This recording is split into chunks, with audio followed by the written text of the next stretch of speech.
GameSHOUT Radio is property of GameSHOUT, a company of Red Planet LLC. All rights reserved. Executive producer, Andy Hodges. For live broadcast booking information, syndication, or advertising, email info@GameSHOUT.com. All comments expressed on the show are not necessarily those of GameSHOUT, Red Planet LLC, its advertisers, guests, or syndication affiliates. All music is licensed by ASCAP and BMI. Recordings of this broadcast prohibited without prior written consent. And welcome back to GameSHOUT Radio. You're tuned in for Friendly Fire with your hosts, SexyJosh and Captain Maverick.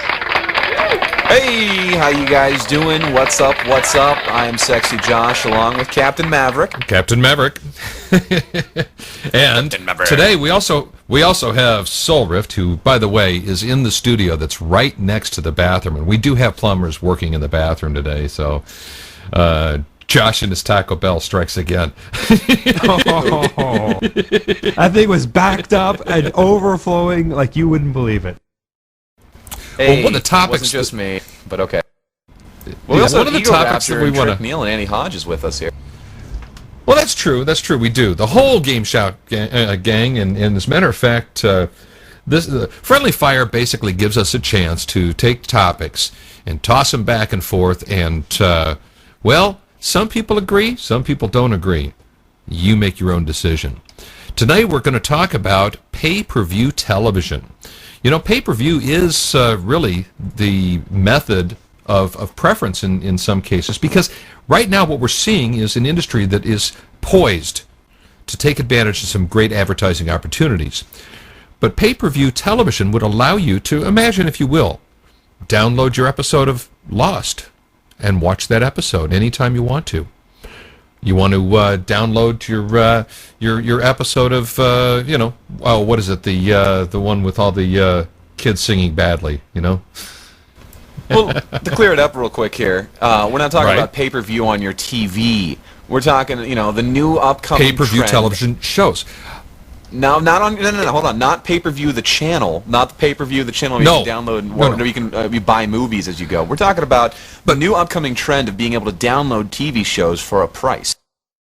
But it's also coming to the television. You know, there is there's a method for, and this is what I wanted to touch on briefly here. There's a method of operating a pay-per-view television system in which the television signal includes a program tag and an IPPV tag identifying memory locations and subscriber authorization memories. Basically, a subscriber can buy a television show on pay-per-view or a pay-per-view type television program, can buy a television show and have it be descrambled, and you get your show. But here's my question. But you want to talk? You get to pick the show and when you watch it, or does it just you get to pay and then when it airs you get to see it? Well, in this situation, the pay-per-view on the television, that allows you to see it when it's on or when it's scheduled. Exactly. But one that we like is the computer pay-per-view or the iPod video pay-per-view. I mean, this is definitely the way the industry is starting to turn. Well, the other main difference between the television version and the computer version is pay-per-view is literally that. You pay per view.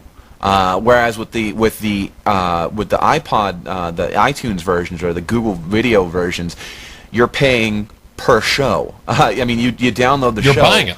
And you watch it as many times as you want. It's like buying a DVD, but for 10 times cheaper. And that's the main difference between, that's kind of why I'm like pay-per-view is a television thing. You're paying per view of the movie. You're paying for one view, whereas with the internet, you're buying the show. You're buying the show to download and watch at your leisure whenever the hell you want.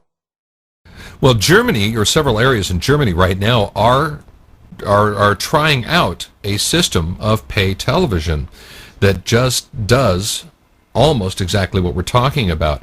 But that's one of the downsides that they did note in that piece I was reading, that you can't really choose when you're going to watch it, at least not down to the minute, or how many times you're going to watch it.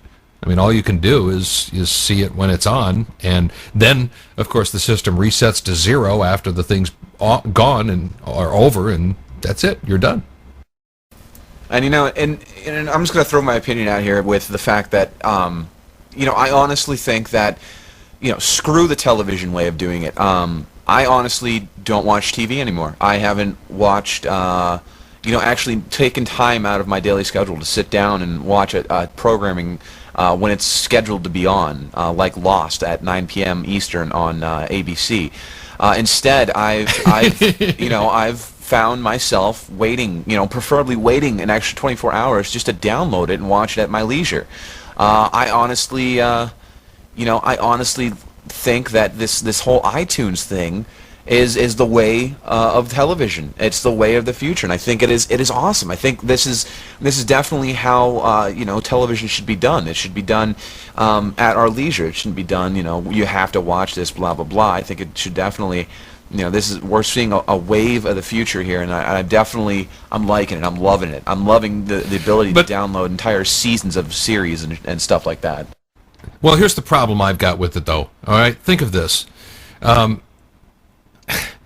We get free television now. I can watch ABC, CBS, NBC, Fox, and I get all kinds of free television. Why should I have to pay for it? I can watch Lost. I can watch it when it's on at 9 o'clock. If I want to download it, I guess that's kind of a nice little extra thing to have. But I would hate to see our free television be removed, and have to pay for that stuff. But like I said, for me, I don't care. I don't watch the TV. But for me, I prefer the download over the TV for several reasons. One, I'm watching it when I want to watch it.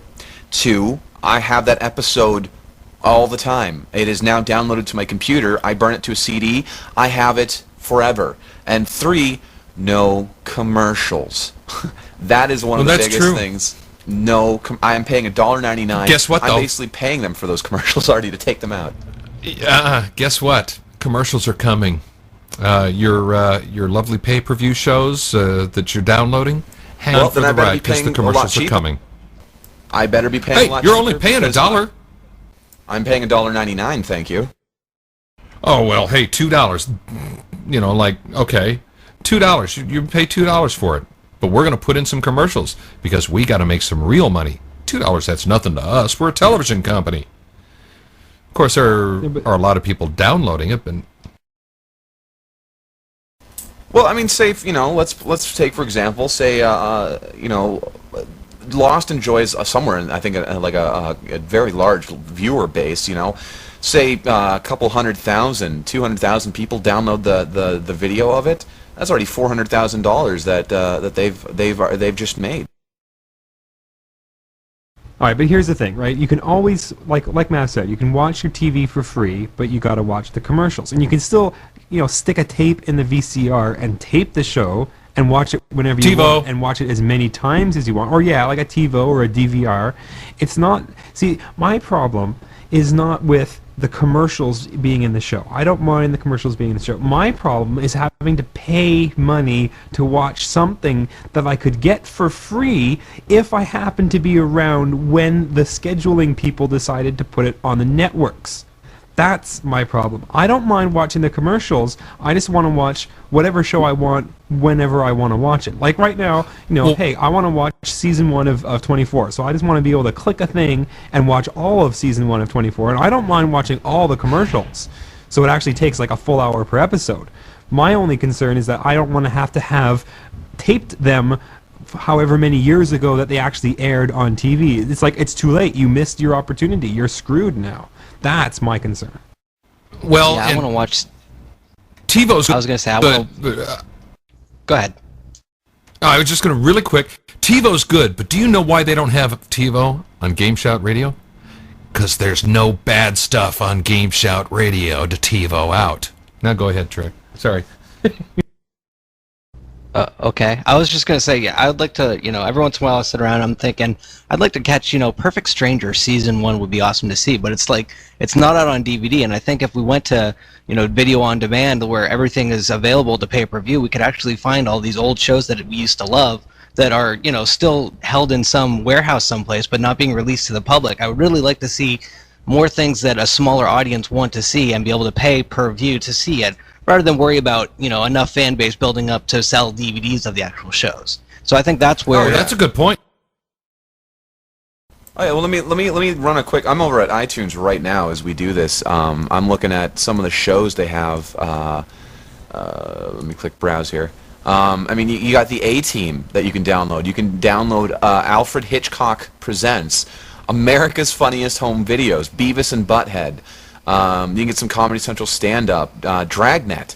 Let's see what else you got here. Saturday Night Live, which I think is completely overpriced. The price for an hour and 23 minutes is $9.99. But I can also download I can download Lost, which is like 45 minutes, almost half that time for $1.99. They've really got to get the pricing worked out for this system. Is my main concern. Is I can download a 45-minute show for $1.99 of Lost, or I can get a Saturday Night Live skit for $1.99, which is 5 minutes. What? That is my biggest complaint about this, though, is the pricing. They've got to figure out a better pricing for this thing. I still think that it's the advertisers that should pay for our TV. Frankly, we shouldn't pay for the TV we watch. The advertisers should pay for the TV we watch, just like they always have. I mean, just because it's on the internet and not on a TV network. And in fact, wouldn't the advertisers like that even better? They get to see that their ad was viewed a precise number of times. I mean, right now it's kind of hit or miss. They say, oh, well, such and such a show may have however many viewers, depending on what other shows are airing on what other channels and how good that particular episode is. And they still have no idea how many people actually watch any given show. They have surveys and estimates and different methods of making ballpark guesses. But hey, with the internet, you can say exactly how many people are watching your show. You can say, look, we're going to put this old episode of, Two's Company up on TV, up on the internet, and we're going to let people watch it for free and play ads in it.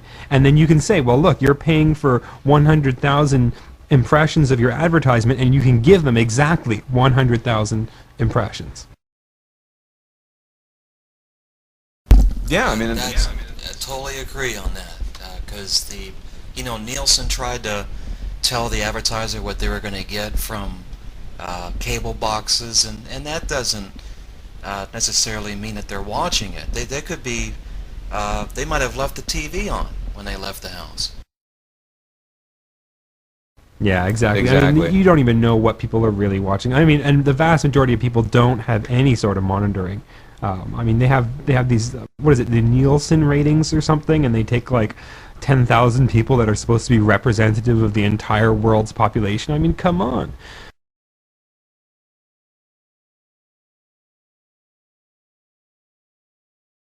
Yeah, it's pretty screwed up. And yeah, actually, Mav, the TiVo doesn't allow you to skip commercials on live TV. Well, no way I understand it allows you to fast forward through the commercials. That's what they're saying. You can't do that because the stream is coming to you at in real time. You can't fast forward through the future like that. You can rewind it, and it'll record for you. It'll record like the last 10 minutes of a show as you're running in real time. So you can pause it in real time and watch it where you left off, and then you can catch up to the real time later on. But as far as fast forwarding, well, then TiVo sucks. Yeah, exactly. Well, the bottom line is, though, that the point that I was making was just that that's why they don't have TiVo for radio, because there's no bad parts to skip in radio. But the with except for your jokes. Oh, shut up. You are going to see. I could kick you out of here right now. Okay. Soulrift is right. You are going to see some advertisements. The advertisers are going to start paying for this. This is a ripe opportunity for advertisers to jump in and know how many times that their ad has been downloaded. Not necessarily how many times it's been watched, but at least how many times it's been downloaded. And yeah, it'll probably reduce the price of the show at the same time. Well, here's another thing, right? A lot of these networks have a huge archive of television shows that they're just not airing, right? They're just sitting in these archives. I'd imagine a lot of these television networks would jump at an opportunity to make money off them again. And that's all we have left for this episode of Friendly Fire. We've got some more coming up on GameSHOUT Radio. This is GameSHOUT Radio, the #1 talk game station in the world. Visit GameSHOUT.com for more info. GameSHOUT. GameSHOUT.